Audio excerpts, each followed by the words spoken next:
Hello friends, welcome back to my channel. जैसा कि आप सब जानते हैं कि स्पीडी जो करेंट अफेयर्स है उसका सीरीज मैंने स्टार्ट किया था और उस सीरीज़ में मैंने सबसे पहले बीच से बुक के बीच से एक पोर्शन लिया था।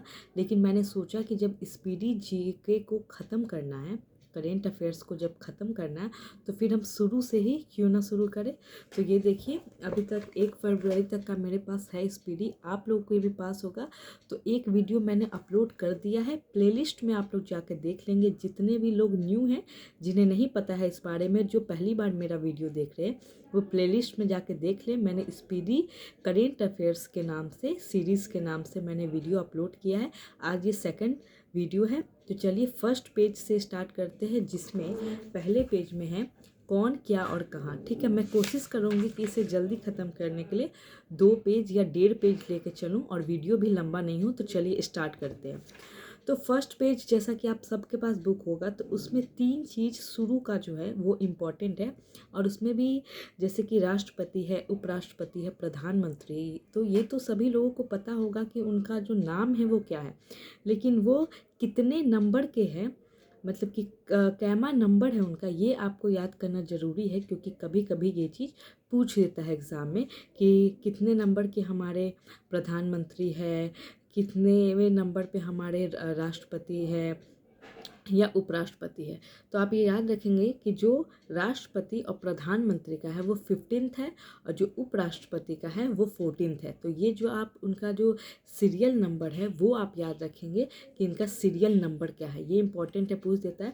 बाकी इन तीनों के नाम तो आप लोगों के टिप्स पे ही होने चाहिए। ठीक है, दूसरी बात, आपको हमारे जो सुप्रीम कोर्ट है उनके जो मुख्य न्यायाधीश है, जो कि 50वें नंबर के मुख्य न्यायाधीश है, 15th नंबर के आपको मुख्य न्यायाधीश है, ये आप लोगों को पता होगा। क्योंकि अभी जो हमारे चीफ जस्टिस ऑफ इंडिया हैं, थोड़ा सा मैं बता देती हूँ कि अभी आप लोगों ने एक न्यूज़ देखा होगा, ठीक है, जो कि उच्चतम न्यायालय से लेके आपको हर जगह पे न्यूज़ में अभी हमारे जो DY चंद्रचूड़ जी हैं, जो हमारे CJI है, वो इलेक्टोरल बॉन्ड को लेके अभी बहुत ज़्यादा चर्चा में। ठीक है, अभी आप लोग न्यूज़ से परिचित होंगे, जाहिर सी बात है कि आप लोग एग्ज़ाम की तैयारी करने वाले स्टूडेंट हैं, न्यूज़पेपर पढ़ते होंगे, न्यूज़ देखते होंगे।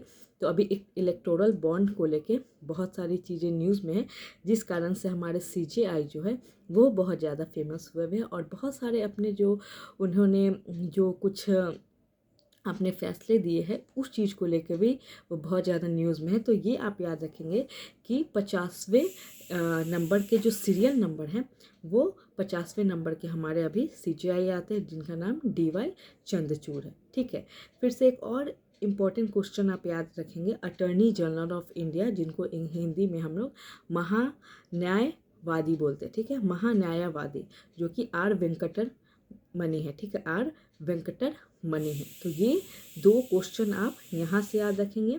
और सॉलिसिटर जनरल ऑफ इंडिया, ये अभी कुछ सालों से यही है, तुषार मेहता जी, ये भी नाम आप याद रखेंगे क्योंकि ये चीज़ पूछता है और पहले पूछ चुका है। तो तुषार मेहता जी का आप नाम बिल्कुल याद रखेंगे। ठीक है, और दूसरा है कि राष्ट्रीय हरित न्यायाधिकरण। ठीक है, राष्ट्रीय हरित न्यायाधिकरण, इट मीन्स कि क्या है, आपको NGT है, नेशनल ग्रीन ट्रिब्यूनल, इसको इंग्लिश में नेशनल ग्रीन ट्रिब्यूनल बोलते हैं। और आप लोग में से मुझे ये कमेंट करके बताइएगा कि कितने लोगों को पता है कि NGT कब आया, किस ईयर में NGT की संकल्पना आई, ये आप लोग बताएंगे मुझे। और इसके जो भी अभी अध्यक्ष है वो न्यायमूर्ति प्रकाश श्रीवास्तव है। तो ये बहुत ही, अगर इस चारों में से मैं सबसे ज़्यादा इम्पोर्टेंट 2 क्वेश्चन बताऊं तो वो हमारा NGT का अध्यक्ष है और दूसरे अटॉर्नी जनरल ऑफ इंडिया। ये दोनों जो क्वेश्चन हैं आपको बिल्कुल टिप्स पे याद होने चाहिए। अब बाकी DY चंद्रचूड़ जी है तो ये तो आप लोग न्यूज़ के माध्यम से भी नॉर्मल जानते ही होंगे। याद करने वाली चीज़ें इसमें ये दोनों हैं। ठीक है, अब हम लोग आते हैं संसदीय प्रमुख पे। संसदीय प्रमुख में आपको ये पता होता है कि जो हमारे उपराष्ट्रपति होते हैं वही राज्यसभा के पदेन सभापति होते हैं। ठीक है, इतना तो आप लोगों को पता होगा। फिर से आप लोग इसमें इम्पोर्टेंट 2 चीज़ याद रखेंगे, एक राज्यसभा का सभापति कौन होता है, जो हमारे उपराष्ट्रपति ही होते हैं, और दूसरा राज्यसभा के महासचिव आप याद रखेंगे, प्रमोद चंद्र मोदी। ठीक है, ये चीज़ आप याद रखेंगे। फिर से आप ये याद रखेंगे कि राज्यसभा का तो विपक्ष का नेता अभी कोई नहीं है, तो पक्ष का नेता कौन है, तो पीयूष गोयल जी का नाम याद रखेंगे आप। और दूसरा है हमारा लोकसभा पे आते हैं। तो लोकसभा आपको पता है कि 70वीं लोकसभा चल रहा है, तो उनके जो अध्यक्ष हैं वो ओम बिरला जी है, ठीक है। तो वो 17वें नंबर पे आएंगे, जाहिर सी बात है सीरियल नंबर उनका 17th होगा अगर 17th लोकसभा चल रहा है। फिर से लोकसभा का नेता, विपक्ष और महासचिव आप नहीं भी याद रखेंगे तो काम चलेगा, लेकिन नेता विपक्ष याद करना आपको बेहद ज़रूरी है, जो कि अधीर रंजन चौधरी है। और अधीर रंजन चौधरी एक और आयोग के अध्यक्ष है, जो कि मैं आपको आगे बताऊंगी, या चलिए मैं यहीं पे बता देती हूँ कि जो लोक लेखा समिति होते हैं उसका भी जो अध्यक्ष है वो अधीर रंजन चौधरी जी ही है। तो ये दो चीज़ आप याद रखेंगे कि अधीर रंजन चौधरी जी जो है वो आपको लोक लेखा समिति के भी अध्यक्ष है, और दूसरा बात है कि लोकसभा में नेता विपक्ष भी अधीर रंजन चौधरी है। अब लोक लेखा समिति के बारे में आप लोग कितना जानते हैं ये मुझे कमेंट के माध्यम से बताएं, और ये बताएं कि इसमें कितने मेंबर्स होते हैं और कितने मेंबर्स भी इसमें जो राज्यसभा से आते हैं और लोकसभा से आते हैं। तो ये आप लोग मुझे कमेंट करके बताएंगे, ठीक है। नेक्स्ट अगर मैं निर्वाचन आयोग की बात करती हूँ तो अभी चुनाव का माहौल है, निर्वाचन आयोग बहुत ज़्यादा इम्पोर्टेंट है। निर्वाचन आयोग कितने अनुच्छेद में आता है? अनुच्छेद 324 से लेकर 329 के अंतर्गत हमारा निर्वाचन आयोग रहता है। तो इसको हमको याद करना बहुत ज़रूरी है, ठीक है। तो इसमें हम क्या याद रखेंगे? मुख्य चुनाव आयुक्त होते हैं, ठीक है।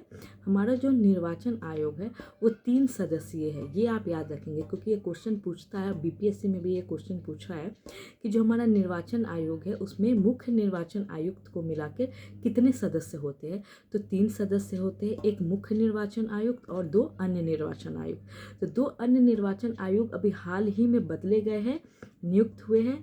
पहले जो थे मैं उनका भी नाम बताती हूँ। तो मुख्य निर्वाचन आयुक्त अभी हमारे राजीव कुमार है, जो कि 25th नंबर के हैं, सीरियल नंबर उनका 25th है, राजीव कुमार, ठीक है। उसके बाद दो अन्य चुनाव आयुक्त थे, इससे पहले अरुण गोयल और अनूप चंद्र पांडे थे, जो कि अभी जस्ट चेंज हुए हैं कुछ दिनों पहले। तो कौन हुए? एक सुखबीर सिंह संधू और दूसरा ज्ञानेश कुमार जी। ज्ञानेश कुमार और सुखबीर सिंह संधू, ये 2 नाम आप याद रखेंगे क्योंकि पूछने की बहुत ज़्यादा प्रबल संभावना है, क्योंकि ये दोनों जो लोग हैं वो अभी चेंज हुए हैं। तो ये आप याद रखेंगे, क्वेश्चन मस्ट है कि किसी भी आने वाले एग्ज़ाम में, अभी डीएलएड हो, एसएससी हो, जितने भी एग्ज़ाम में हो सकता है कि करंट अफेयर्स में आपको निर्वाचन आयोग तो पूछेगा ही, तो निर्वाचन आयोग से ये एक इम्पॉर्टेंट क्वेश्चन बन जाए, ठीक है। बाकी निर्वाचन आयोग किस अनुच्छेद में, इसको लेके आप लोग पूरा चीज़ देख लीजिएगा। मैंने सदस्य बता दिया, अनुच्छेद बता दिया, उसके अध्यक्ष और जो अन्य सदस्य हैं वो भी मैंने बता दिया है। और बाकी आप लोग बोलेंगे तो एक दिन मैं फुल वीडियो सिर्फ निर्वाचन आयोग के ऊपर लेकर आऊँगी कि निर्वाचन आयोग कार्य क्या करती है, ठीक है। निर्वाचन आयोग के कार्य क्या हैं, फिर से बहुत सारी चीज़ें हैं जो कि निर्वाचन आयोग के अंतर्गत आती है, वो कैसे काम करती है, ठीक है। ये सारी चीज़ें अगर आप बोलेंगे तो मैं एक फुल वीडियो निर्वाचन आयोग के ऊपर ही आपको बता दूंगी, क्योंकि ये अभी बहुत हाईलाइटेड है। और 2025 हो या 2024 हो, ये दोनों ईयर में इस टॉपिक से जो क्वेश्चन पूछने की संभावना है वो बहुत ज़्यादा, ठीक है। नेक्स्ट हम लोग आते हैं कैग से, ठीक है। तो आपको कैग एक है CAG यानी कि नियंत्रक एवं महालेखा परीक्षक, और दूसरा है CGA। तो आप लोग इसमें कंफ्यूज नहीं होंगे, महालेखा महानियंत्रक। तो जो कैग है गिरीश चंद्र मुर्मू जी है, ठीक है, गिरीश चंद्र मुर्मू जी। और जो महालेखा परीक्षक है, ठीक है, महालेखा महानियंत्रक है CGA, वो SS दुबे है।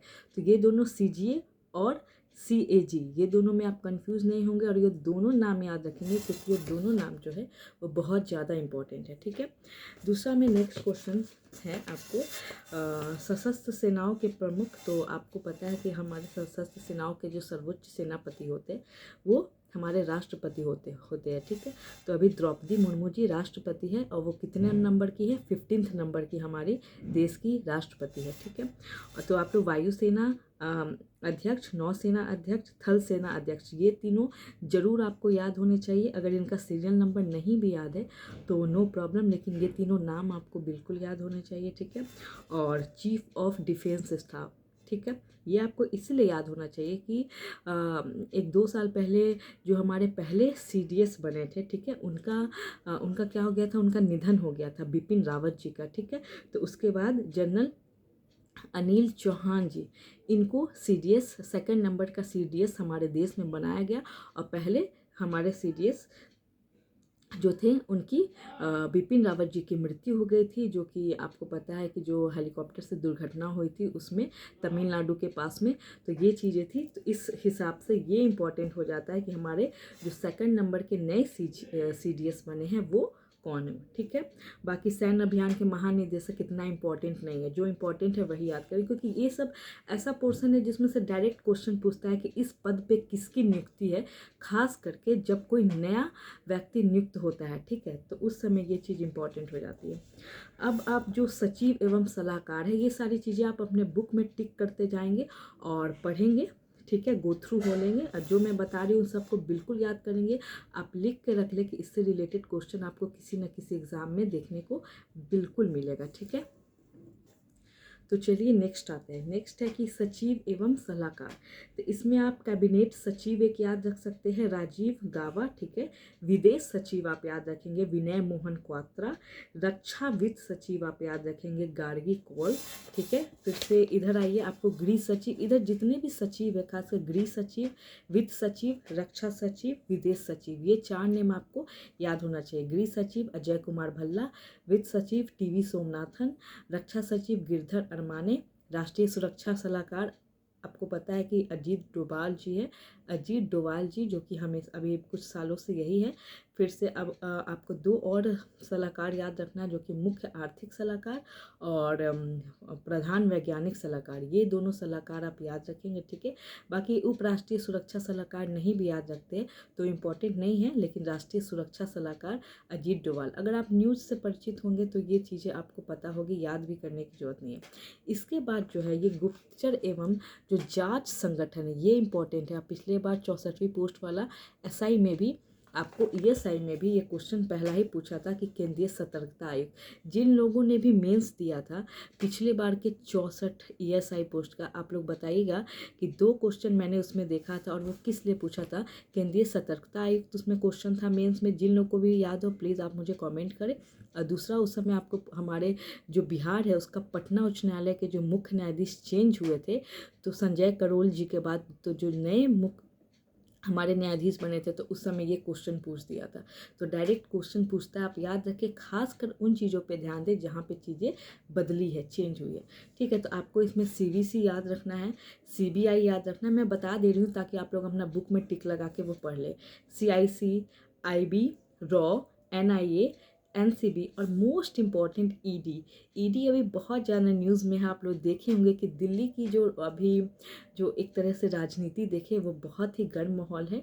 वहाँ के जो चीफ मिनिस्टर है अरविंद केजरीवाल जी, उनको अभी ईडी के द्वारा ही क्या किया गया है, हिरासत में लिया गया है, जिसका फुल फॉर्म होता है इन्फोर्समेंट डायरेक्टरेट। ठीक है, तो ईडी के बारे में आप पढ़ेंगे, जिसका हिंदी होता है प्रवर्तन निदेशालय। तो राहुल नवीन जी जो अभी इसके प्रभारी निदेशक है। तो ईडी के बारे में आप लोग पढ़ेंगे, इसका फुल फॉर्म याद रखेंगे, इसका कार्य क्या है ये याद करेंगे। अगर आप लोग बोलेंगे तो मैं एक फुल वीडियो ईडी के ऊपर भी लेके आऊँगी कि ईडी की स्थापना कब हुई, कहाँ कहाँ पे इसका ब्रांच है और एक्सेट्रा। ठीक है, तो ये चीज़ आप ईडी को याद रखें, क्योंकि न्यूज़ में जो चीज़ न्यूज़ में रहती है ज़्यादा वो पूछने की प्रबल संभावना होती है। ठीक है, नेक्स्ट हम लोग अर्धसैनिक बलों के प्रमुख आएंगे, उसके जस्ट नीचे दिया है, आप लोग देख सकते हैं अर्धसैनिक बलों के प्रमुख। तो इसमें कुछ चीज़ें इंपॉर्टेंट है कि एसएसबी, ठीक है, रश्मि शुक्ला, ये याद रखेंगे आप। सीआरपीएफ याद रखेंगे। ठीक है, फिर से सीआईएसएफ याद रखेंगे। एनएसजी ये इंपॉर्टेंट है। ठीक है, राष्ट्रीय सुरक्षा गार्ड जो है ये इंपॉर्टेंट है, क्योंकि ये एक बार बहुत सारे जो मैंने सेट प्रैक्टिस लगाए एनएसजी उसमें हमेशा रहता है, एनएसजी याद रखेंगे।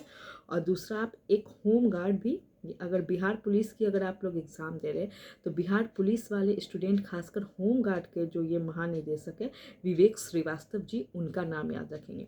और एट लास्ट इसमें जो आता है प्रमुख आयोगों के अध्यक्ष एवं सचिव, यहाँ पे आप लोग देख सकते हैं, यहाँ लास्ट वाला पोर्शन, तो इसमें तो सभी इंपॉर्टेंट है। ठीक है, यहाँ पे कुछ नीति आयोग के बारे में भी दिया हुआ है। ठीक है, तो नीति आयोग के अध्यक्ष उपाध्यक्ष। नीति आयोग के जो अध्यक्ष होते हैं वो हमारे देश के माननीय प्रधानमंत्री जी ही होते हैं, ये आपको पता है। तो उस हिसाब से नरेंद्र मोदी जी इसके अध्यक्ष हैं। जो इसके उपाध्यक्ष है वो सुमन कुमार बेरी जी है, ये क्वेश्चन भी पूछा जा चुका है। और नीति आयोग के जो CEO है BVR सुब्रमण्यम, ये भी इम्पोर्टेंट है। ये तीनों तो एकदम मोस्ट इम्पॉर्टेंट क्वेश्चन है, ठीक है। संघ लोक सेवा आयोग, ये आप बस एज ए नॉलेज जान सकते हैं, ऐसे ही क्वेश्चन पूछता नहीं है। बट अगर आप तैयारी कर रहे हैं किसी भी मान लीजिए दरोगा की या BPSC की या UPSC की, तो ये सब चीज़ें आपको किस आयोग के अध्यक्ष कौन है, ये नॉर्मली एज ए मतलब स्टूडेंट आपको ये चीज़ें दिमाग में रहनी चाहिए। भले ही वो चीज़ एग्ज़ाम में नहीं पूछे, लेकिन इतना बेसिक नॉलेज आपको कि आप जिस भी एग्ज़ाम की तैयारी कर रहे हैं तो उसके आयोग के अध्यक्ष कौन है, ये आपको मुझे लगता है कि पता होना चाहिए, ठीक है। तो ये चीज़ें फिर से मोस्ट इम्पॉर्टेंट, 22वें विधि आयोग, ठीक है, ऋतु राज अवस्थी इम्पॉर्टेंट, राष्ट्रीय महिला आयोग रेखा शर्मा इम्पॉर्टेंट, और ये 9th नंबर की है, ये भी आप याद रखेंगे। और अभी सारे इंपॉर्टेंट ही क्वेश्चन है, इसलिए मैं मोस्ट इम्पॉर्टेंट जिसको बोल दूँ उसको आपको बिल्कुल देखना है। और राष्ट्रीय पिछड़ा वर्ग आयोग, ये सब तो एकदम बोलते हैं ना, आयोग का जो एकदम बोलते हैं कि बहुत ही ज़्यादा फेवरेट पोर्शन और क्वेश्चन में से आता है, वो चीज़ है। तो हंसराज गंगाराम अहीर, आप SSC का नहीं याद रखेंगे। जो बच्चे SSC का एग्ज़ाम देते हैं उनके लिए इम्पॉर्टेंट है कि आपको जिस चीज़ का एग्ज़ाम दे रहे हैं उसके आयोग का नाम आपको पता होना चाहिए, एक जनरल नॉलेज के तौर पे। तो S किशोर, और फिर से 7वें वेतन आयोग तो अशोक कुमार माथुर। तो ये चीज़ें जो है वो आपको याद होनी चाहिए, ठीक है। तो सब लोगों के पास SPD का जो करेंट अफेयर्स है वो है। इसको एक बार वीडियो को देख के आप लोग जो मैंने इंपॉर्टेंट चीज़ बोला उसमें टिक लगा के सबको याद कर ले। आज मैंने एक पेज यहाँ ख़त्म किया है, मैं शुरू से ही लेकर चलूँगी। और इसका एक प्लेलिस्ट मैंने बना दिया है, उसमें मैं सीरीज़ 1 2 3 4 करके नाम करके डाल दूँगी।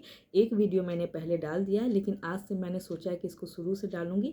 सभी लोग इस वीडियो को देख के सारी चीज़ें याद करेंगे, और बाकी जितने भी उससे एक बार गो थ्रू हो लेंगे। और आप देखना जितने भी आगे एग्ज़ाम में इस पेज से, सिर्फ इस पेज से 102 क्वेश्चन आपको रहेंगे। खासकर जहाँ पे मैंने बताया है चेंज हुआ है, जो आपको चुनाव आयुक्त जो 2 चेंज हुए हैं वो आपको एकदम पूछ सकता है। दूसरा आपको राष्ट्रीय पिछड़ा वर्ग आयोग, ये सब क्वेश्चन ज़्यादा पूछता है। और जो गुप्तचर एवं जांच संगठन है वो तो आप बिल्कुल याद रखिए। ED भी इस बार मोस्ट इंपॉर्टेंट है कि पूछेगा, ठीक है। बाकी आपको CBI वगैरह रॉ वगैरह तो पूछते ही रहता है। तो ये सारी चीज़ें आप देख लेंगे। लोक लेखा समिति के भी आप देख लेंगे कि विपक्ष के नेता लोक लेखा समिति के अध्यक्ष कौन है, ठीक है। और आप लोक लेखा समिति के बारे में बताएंगे कि उसमें कितने मेंबर्स होते हैं, कितने मेंबर आपको लोकसभा के होते हैं, कितने मेंबर आपको राज्यसभा के होते हैं, ये चीज़ बताएंगे आप कमेंट में। तो चलिए इस वीडियो को मैं अभी यहीं पे समाप्त करती हूँ, क्योंकि वीडियो लंबा हो रहा है। और मैं डेली एक पेज का जो छोटा होगा टॉपिक, क्योंकि हर पेज में हर चीज़ें इंपॉर्टेंट नहीं है, तो 2-3 पेजेस में एक वीडियो में कवर क्या करूँगी कि कर लूँगी। तो इस हिसाब से आपका जल्दी करेंट अफेयर्स ख़त्म होगा। तो जिन भी लोगों को ये वीडियो अच्छा लगा, पसंद आ रहा है, प्लीज़ आप लोग कमेंट में मुझे बताएं। और कुछ भी आप लोग सजेस्ट करना चाहते हैं, किसी टॉपिक पे खास आप लोग वीडियो चाहते हैं उस टॉपिक पे, ताकि उस टॉपिक को मैं पूरा ख़त्म करूँ। जैसे कि आपको ED हो गया, ED के बारे में मैंने बोला है। फिर से मैंने एक बोला था किसी क्वेश्चन के बारे में कि मैं आपको अच्छे तरीके से निर्वाचन आयोग के बारे में मैं समझाऊं। तो प्लीज़ आप लोग मुझे कमेंट करें, मेरे वीडियो को लाइक करें, शेयर करें, सब्सक्राइब करें, और यूं ही हमारे साथ बने रहे। Thank you.